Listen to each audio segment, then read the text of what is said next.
আসসালামু আলাইকুম এভরিওয়ান। আজকে ক্লাসে আমরা অ্যালকাইনের বিক্রিয়াসমূহ নিয়ে আলোচনা করব। তো প্রথমেই হচ্ছে হাইড্রোজেন সংযোজন। তো অ্যালকাইনের সাথে যদি আমরা হাইড্রোজেন সংযোজন করি, হাইড্রোজেনের বিক্রিয়া দিই, তাহলে নিকেলের উপস্থিতিতে দিলে আমাদের অ্যালকেন তৈরি হবে।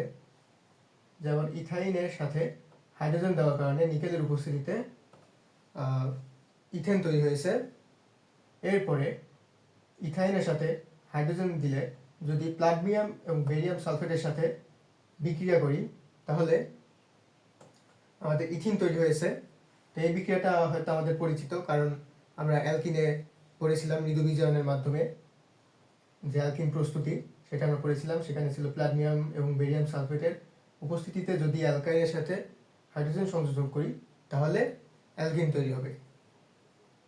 এরপরে পানি সংযোজন বিক্রিয়া, অর্থাৎ অ্যালকাইনের সাথে যদি পানি বিক্রিয়া দিই, উপস্থিতি থাকবে হচ্ছে মানে প্রভাবক হিসেবে থাকবে 2% মার্কিউরিক সালফেট এবং 20% সালফিউরিক অ্যাসিড। এদের উপস্থিতিতে পানি এবং অ্যালকাইন বিক্রিয়া করে হচ্ছে অ্যালডিহাইড তৈরি করবে। তো আমরা বুঝতে পারলাম অ্যালকাইনের সাথে যদি পানির বিক্রিয়া দিই তাহলে আমাদের অ্যালডিহাইড তৈরি হবে। এরপরে ওজনীকরণ বিক্রিয়া। তো ওজনীকরণের ক্ষেত্রে ওজোন গ্যাসের সাথে যুক্ত হবে অ্যালকাইন।